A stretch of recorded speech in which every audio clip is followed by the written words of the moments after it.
Jawaban yang tadi itu tentang orang menjawab masalah aqimis shalah wa atuz zakah. Gitu kan? Sesungguhnya yang namanya akimi itu mendirikan. Akimi sholat, dirikanlah sholat. Jadi kalau kita lihat, yang namanya kita sholat 5 waktu, itu kita mengerjakan, bukan mendirikan. Akimi sholat, dirikanlah sholat, tegakkanlah sholat. Kita sholat 5 waktu, kita mengerjakan, bukan mendirikan. Dan bukan menegakkan, karena sholat kita ada ruku dan sujud. Berarti kan bukan tegak doang. Kecuali kalau sholat kita terus kayak sholat Nabi Sulaiman, jejeng diri aja kebanyakan, itu mungkin. Gitu. Nah, jadi yang kamu bilang permasalahan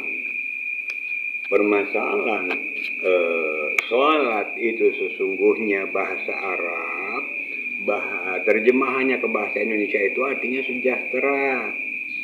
Contoh soal di bilangan sholawat. Ya, sebenarnya sholat itu kependekan daripada kata sholawat. Allah bersolawat kepada Nabi.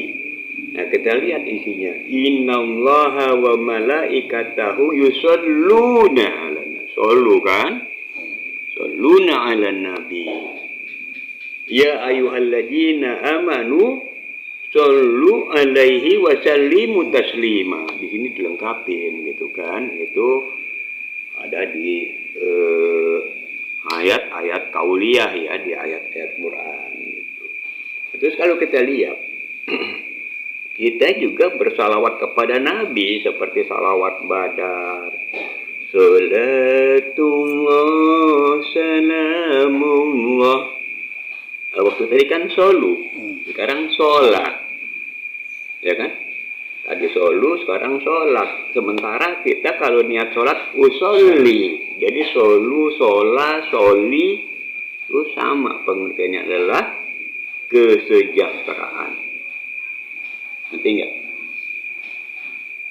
Nah, di sini yang namanya kesejahteraan itu baru bisa ditegakkan, baru bisa didirikan.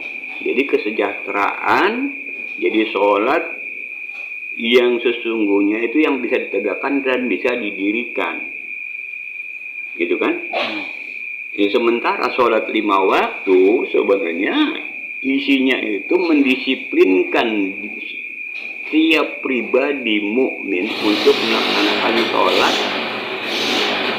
yang sifatnya itu rutinitas, itu kedisiplinan setiap mukmin. Karena sholat itu memang harus disiplin, nggak bisa. Kalau udah petunjuk dari Rasulullah itu sholat subuh 2 rakaat, jangan coba-coba tambahin jadi 10 rakaat. Biar banyak pahala, ya kagak masuk sholat subuhnya. Gitu kan? Begitu juga lagi malas jadi 1 rakaat aja, nggak bisa. Bukan bilangan sholat, gitu kan? Nah, itu makanya di sini kedisiplinan. Sementara yang disebutkan tadi aqimi shalah, itu kan, tegakkan kesejahteraan, dirikan kesejahteraan. Nah, terus kalau kita berpikir, di sini Allah memberikan petunjuk lagi di dalam Al-Quran, itu selalu di dalam ayat Al-Quran maupun di dalam sunnah Rasul. Kalau sudah ada kata aqimi shalah, pasti dibarengi dengan waktu zakat. Aqimis shalah wa atuz zakah. Malah ada di dalam Al-Quran lagi aqimis shalah, gitu kan? Wa atuz zakah warka'u ma'ar raqiin.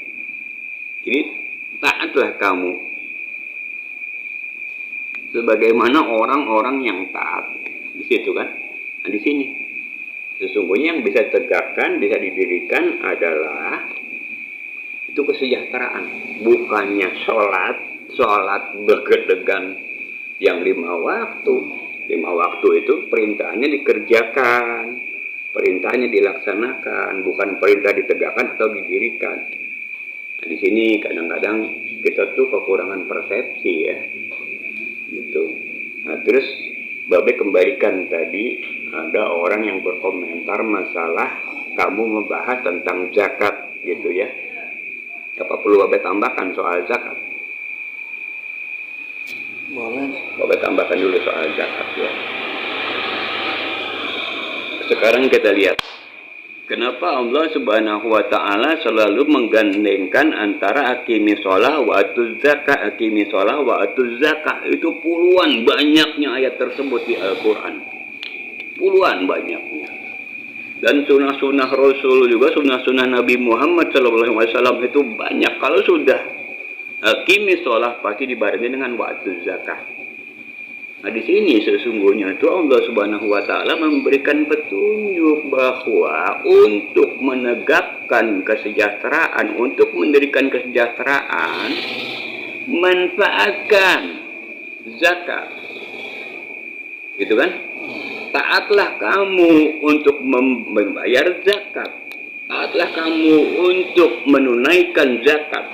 Karena zakat ini ya untuk kesejahteraan. Sekarang kita teliti dah, kita lihat bahwa yang namanya sunatullah itu nggak main-main.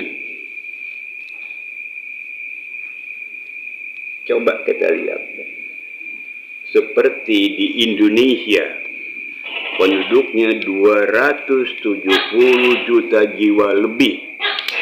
Taruh yang non muslimnya, itu kan 20% dah.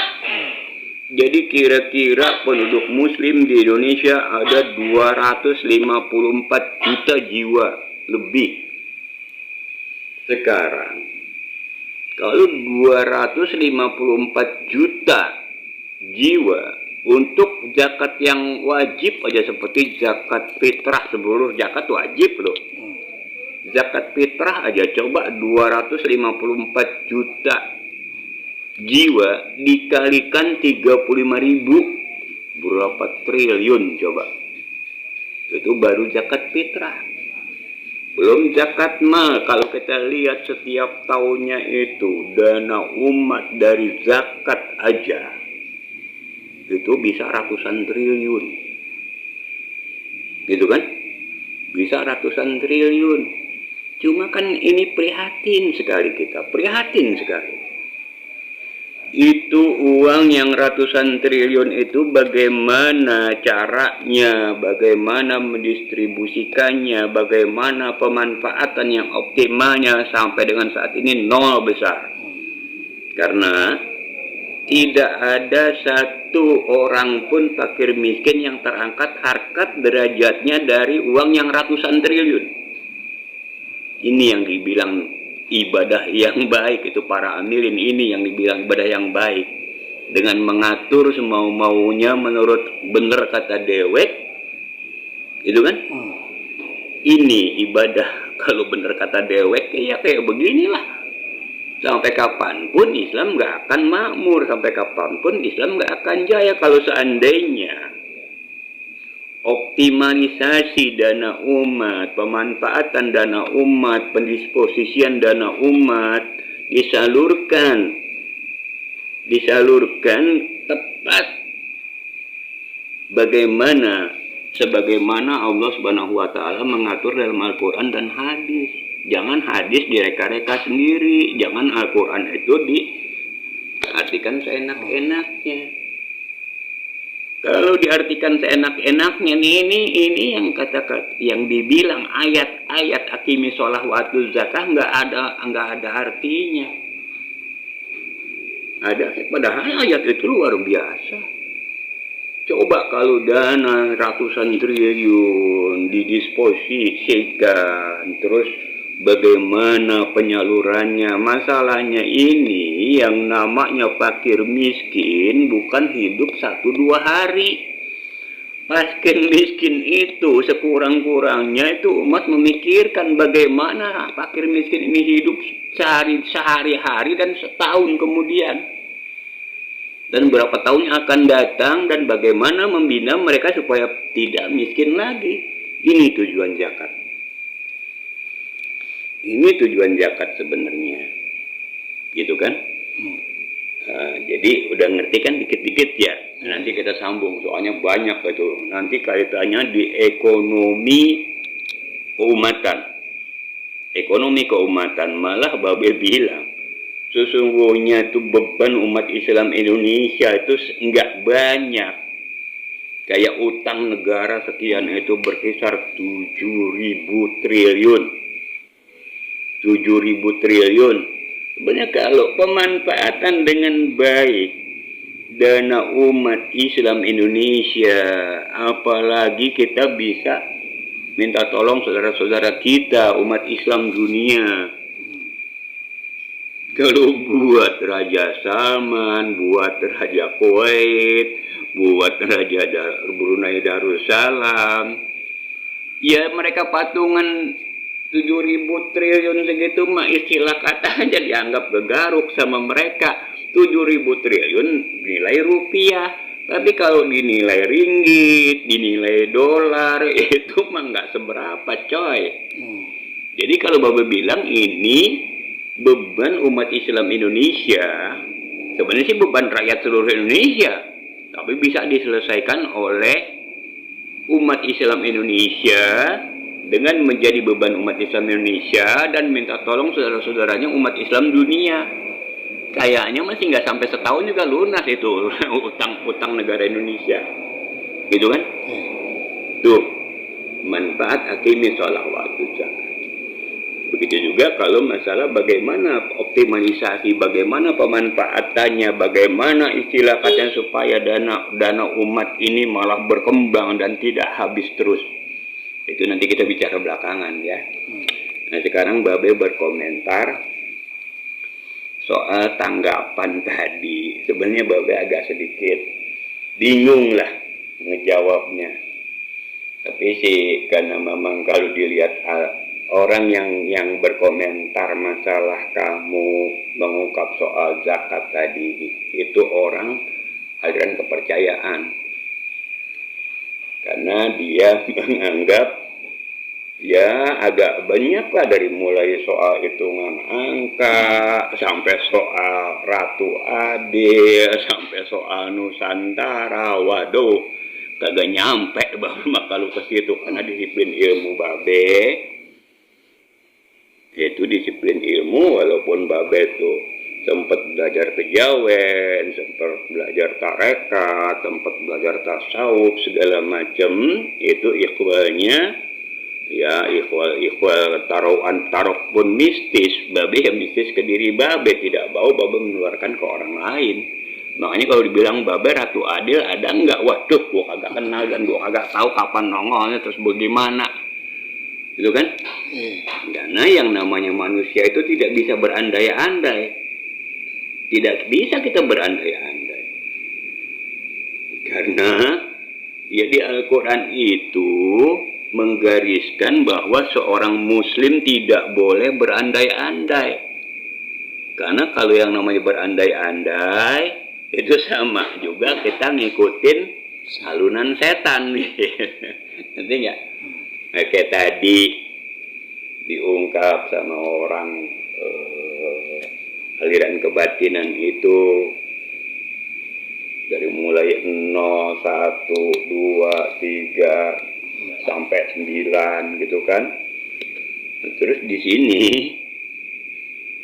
kalau kita pertanyakan yang membuat bilangan itu siapa? Manusia. Gitu kan?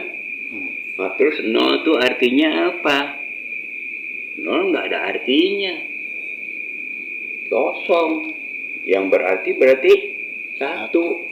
Gitu kan? 1 dan selanjutnya. Gitu.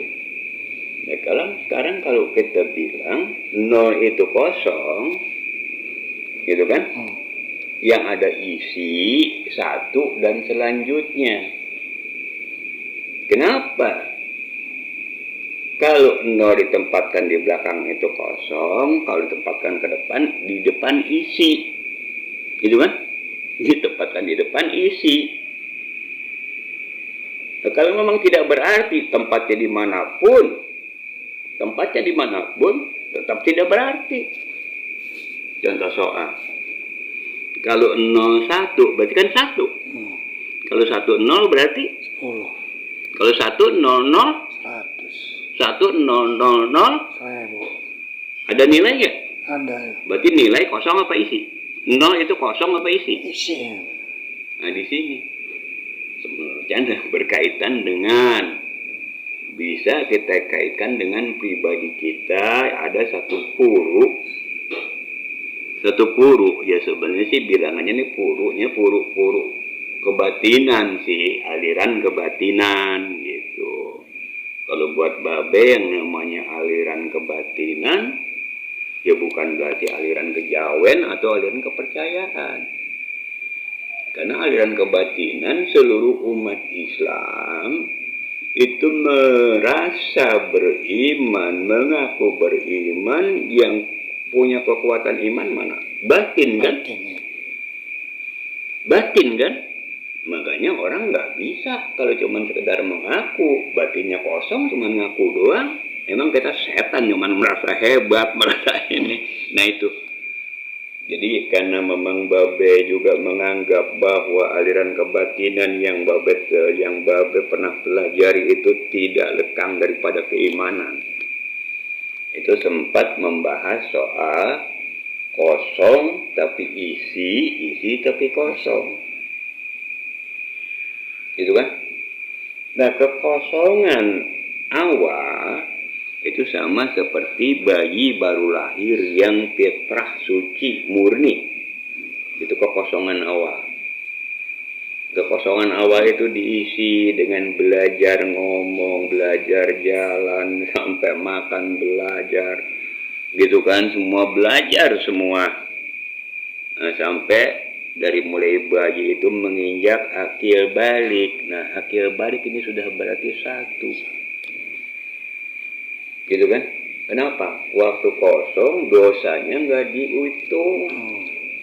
Setelah akil balik baru masuk hitungan, berarti 1 kan? Nah, 1 gitu. Setelah kita menjadi 1, itu kosong di belakang sudah nggak ada artinya. Yang ada berarti itu, yang berarti nanti kosong di depan kita. Nah, kosong di depan kita ini, gitu kan, akan bernilai kalau memang kita segala sesuatu itu kita terapkan di dalam pelajaran sesuai dengan sunnah Rasulullah, sunnah Nabi Muhammad SAW, bahwa kewajiban belajar setiap manusia dari mulai buayan hingga liang lahat, dari mulai ayunan sampai ke lubang kubur, berarti nggak pernah selesai. Nah, sekarang kalau kita anggap kekosongan yang di depan kita, kekosongan yang di depan kita ini nilainya besar, maka nggak akan nambah. Nanti nggak akan nambah nilai kosongnya. Tapi kalau kita anggap nilai kosong ini tidak ada artinya, kita akan belajar terus, maka akan bertambah nilai-nilai kosongnya. Tadinya kosongnya 1 jadi 2, kosongnya 2 jadi 3, tapi tetap ada nilai 1 kita. Jadi dari mulai 1 bisa 10, bisa 100, bisa 1000, bisa 10.000, bisa 100.000, bisa 1.000.000, bisa tak terhingga. Nanti nggak? Di sini maksudnya ilmu kosong tapi isi tapi kosong. Nanti nggak? Nah, sekarang kosong tapi isi itu waktu masih kanak-kanak, isinya juga pelajaran-pelajaran untuk jejaknya yang 1. Setelah 1 ada, nah kita kembali kepada kosong. Di sini kosong tapi isi tapi kosong. Nah, sekarang kalau kekosongan di angka 10 sesungguhnya 0 kedua kosong atau berarti? Berarti kan? Nah, di sini kosong tapi berarti. Jadi kosong tapi isi tapi kosong. Nah, sekarang kekosongan selanjutnya juga kosong tapi isi tapi kosong. Kosong tapi isi tapi kosong. Tapi nilainya semakin besar. Nah, di sini maksudnya belajar minal mahdi ilal lahdi.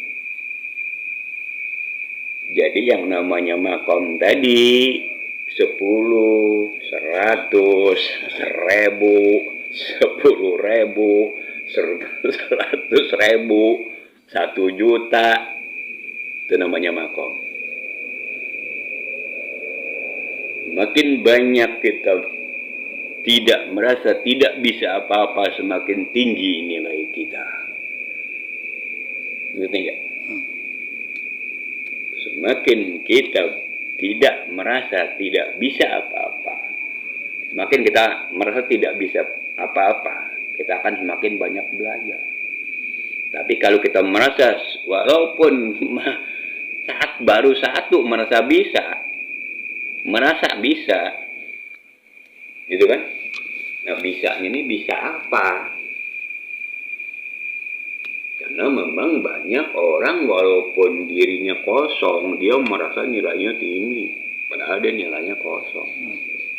Dia berpikir masih belajar berpikir, dia bicara masih belajar bicara, dia berkelakuan masih belajar berkelakuan, dia melangkah aja masih sempoyongan. Itu kelakuan anak-anak bukan? Kayak begitu. Itu yang namanya ilmu kosong tapi isi tapi kosong. Berkaitan dengan makom kita. Oke? Biasa ngerokok lagi.